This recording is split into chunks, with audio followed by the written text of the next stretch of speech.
நம்ம கோயிலில் வந்து பூஜையில் கலந்துக்கிறவங்களுக்கு திருமாங்கல்ய கயிறு கொடுக்குறோம். உங்களோட பெயரை மறக்காமல் கமெண்ட் பண்ணுங்கள். ஊர் பேரும் சொல்லிடுங்க. அம்மன் அருள் அனைவருக்கும் கிடைக்கும்.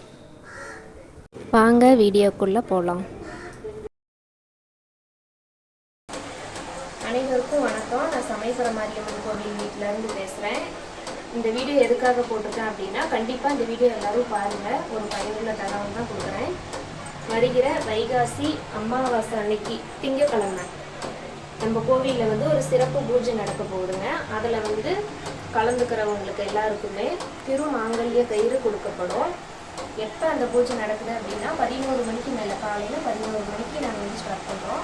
இந்த பூஜையில் கலந்துக்கிறவங்க, இந்த வீடியோ பார்க்குறவங்க, நீங்கள் வந்து கலந்துக்கணும் அப்படின்னா உங்களுடைய பேரும் ஊர் பேரும் கீழே கமெண்ட் பண்ணிடுங்க. சப்போஸ் உங்களுக்கு வேறு யாருக்காவது நீங்கள் அனுப்பணும் அப்படின்னாலும் ஷேர் பண்ணுங்கள், தெரியப்படுத்துங்க. அவங்களுக்கும் வந்து கலந்துக்குங்க.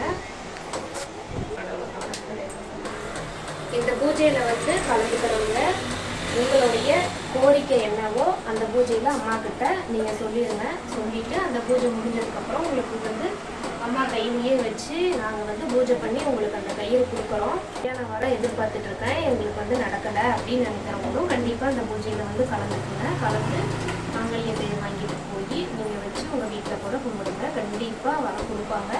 உங்களோட நம்பிக்கையில் தாங்க இருக்குது.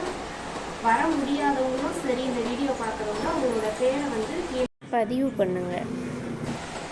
இல்லை இந்த ஊர்லேயே இருக்கவங்க அப்படின்னா கூட தெரிஞ்சவங்களுக்கு நீங்கள் அனுப்புங்க. எல்லாருமே கலந்துருக்கோம் அந்த பூஜையில். அமாவாசை அன்னைக்கு காலையில் 11 மணிக்கு மேலே நடக்கும். கண்டிப்பாக எல்லோரும் வந்து கலந்துருங்க. நம்ம கோவில் எங்கே இருக்குது அப்படின்னா, வேடுகத்தாம்பட்டி மாரியம்மன் கோவில். வேடுகத்தாம்பட்டி ஃபஸ்ட் ஸ்டாப்பில் இறங்கி மாரியம்மன் கோயில் முன்னாடி வந்தீங்க அப்படின்னா நேராக நம்ம கோயிலுக்கே செட்டியார் தெருவில் அமைச்சிருக்குங்க. கண்டிப்பாக அந்த பூஜையில் நீங்கள் வந்து கலந்துக்குவீங்க அப்படின்னு சொல்லி நான் நம்புகிறேன்.